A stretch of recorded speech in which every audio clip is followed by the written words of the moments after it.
Quinta-feira, dia 22 de fevereiro, anota essa data, hein, porque ela vai ser chamada de Super Quinta pela Polícia Federal. E por que Super Quinta? Porque tem 11 depoimentos simultâneos marcados com suspeitos daquela tentativa de golpe, aquela que você sabe bem qual é e que felizmente não deu certo. Entre as pessoas convocadas para depor, Jair Bolsonaro, mas não só ele, viu?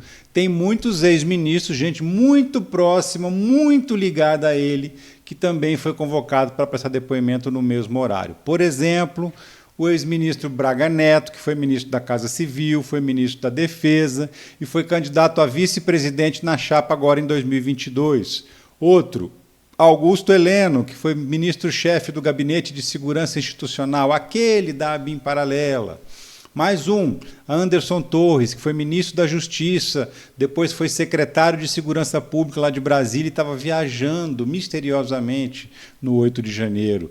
Outro que vai prestar depoimento, Paulo Sérgio Nogueira, que foi ministro da Defesa, general também. Mais um, o ex-comandante da Marinha, o almirante Garnier, que topou o golpe, que colocou as tropas à disposição do Bolsonaro para dar um golpe de Estado. Também vai ter depoimento do presidente do PL, o Valdemar da Costa Neto, entre outros que são menos estrelados e que também foram convocados para prestar depoimento sempre ao mesmo tempo. Cada um numa sala separada, com um delegado diferente, sendo inquirido ali em tempo real. E por quê? Para evitar que eles possam combinar as versões do que vão falar. Se interroga um de cada vez, ele vai lá, responde as perguntas, sai de lá, conta para o advogado, me perguntaram isso, isso e isso, eu respondi assim, assim, assim, e aí esse advogado passa para o advogado outro, e o outro vai lá e confirma, dá as mesmas respostas. Então, para evitar que isso aconteça, cada um vai ser ouvido ao mesmo tempo em salas separadas. E eu vou estar aqui acompanhando essa história para explicar direitinho para você, como já estou nesse vídeo aqui. Porque eu sou o Ricardo Mello, o explicador geral da República, e te convido para meter o dedo no like, para poder se inscrever no canal e compartilhar esse conteúdo com os amigos, para espalhar a informação o máximo possível. Se puder e se quiser também, seja membro do canal, tem um botãozinho aqui para você clicar, ou então você pode participar do financiamento coletivo usando essa chave aqui. Porque esse aqui é o patrocínio que eu tenho, não tenho nenhum outro não, tá? Aliás, não tem nenhum corajoso que se atreve a patrocinar esse tipo de conteúdo aqui. Dependo mesmo do seu patrocínio.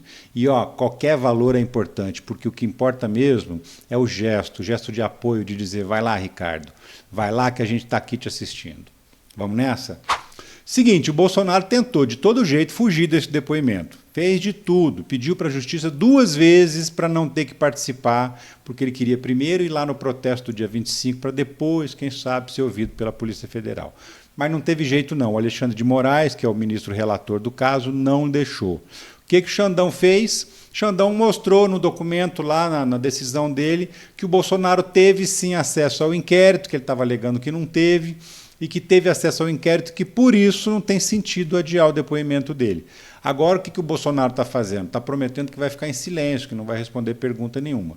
Ok, é um direito dele, né? É um direito de qualquer suspeito não falar nada diante do delegado. Se ele quiser, ele pode ficar calado durante toda a investigação e só falar diante do juiz, lá na fase final do processo. Não que essa seja uma boa tática, mas pelo menos é um direito constitucional que ele tem. Por que ele quer ficar em silêncio? Porque ele alega que quer ter acesso às mensagens que o Mauro Cid trocou com outras pessoas, que foram apreendidas no celular dele, e também dos termos da delação premiada do Mauro Cid. Mas isso o Xandão não vai dar. E não vai dar por quê? Porque isso é ainda uma parte que está sendo investigada, não é já assunto encerrado.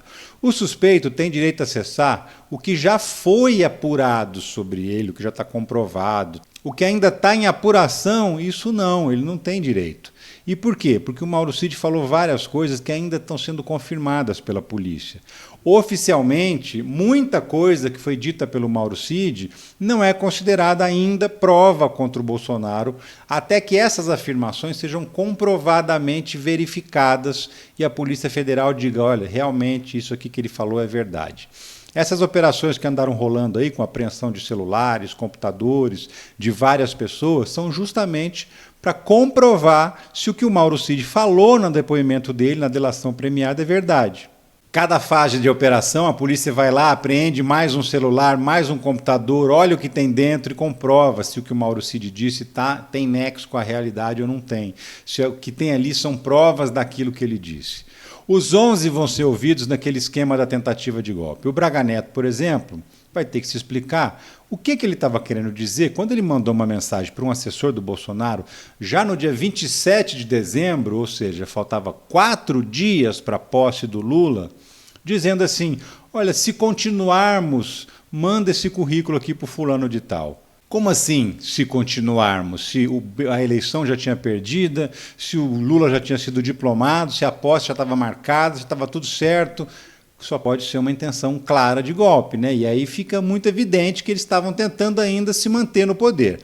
O general Heleno vai ter que se explicar também o que ele estava querendo dizer quando ele falou naquela reunião ministerial que tinha que virar a mesa antes da eleição, porque depois que passasse a eleição, os outros países iam reconhecer o resultado e aí não ia ter mais jeito.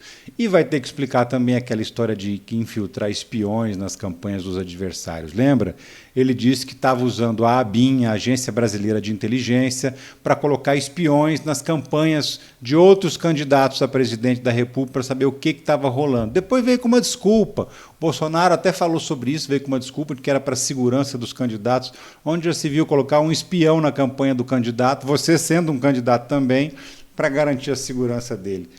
Vai contar essa para outro, né? Para nós não vai colar. O Anderson Torres, que foi ministro da Justiça, vai ter que dizer também por que naquela reunião ele atacou as urnas e ainda colocou a Polícia Federal à disposição da tentativa de golpe. O que a Polícia Federal ia fazer? Como é que ela ia interferir nas eleições? Isso vai ser perguntado para ele. O almirante Garnier, que foi comandante da Marinha, vai ter que explicar para o delegado por que ele colocou as tropas à disposição da tentativa de golpe, conforme o Mauro Cid contou, e o general Freire Gomes, que era do Exército, não negou que tenha acontecido. O Mauro Cid contou que o Bolsonaro fez uma reunião com os comandantes das 3 forças, Exército, Marinha e Aeronáutica, apresentou para eles uma minuta golpista, chamou eles para participar do golpe de Estado, mas a Aeronáutica e o Exército não toparam.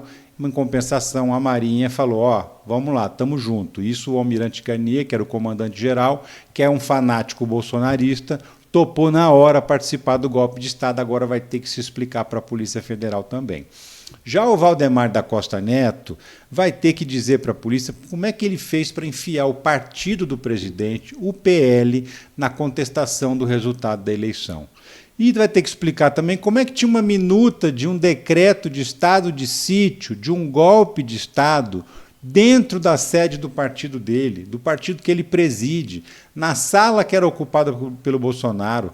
Vai ter que explicar, por exemplo, por que ele contestou as urnas no segundo turno, mas só as urnas onde o Lula tinha ganhado. As urnas que o Bolsonaro venceu, ele não contestou, não. E também não contestou nenhuma urna no primeiro turno, quando eles elegeram quase 100 deputados, e aí, para ele, estava tudo bem. Vai ter que explicar isso também. A Polícia Federal vai ter um dia cheio nessa quinta-feira, lotado de depoimentos de golpistas que vão ter que se explicar o que estavam fazendo, por que estavam tentando manter o Bolsonaro no poder. E eu vou estar aqui acompanhando tudo, prontinho para te explicar as novidades, porque esse é o meu papel aqui. E eu vou ficando por aqui para te atualizar amanhã dessa super quinta-feira, super quinta da Polícia Federal, onde muita gente, Bolsonaro incluído, vai ter que sentar diante de um delegado e explicar muita coisa. Valeu para você, um abraço.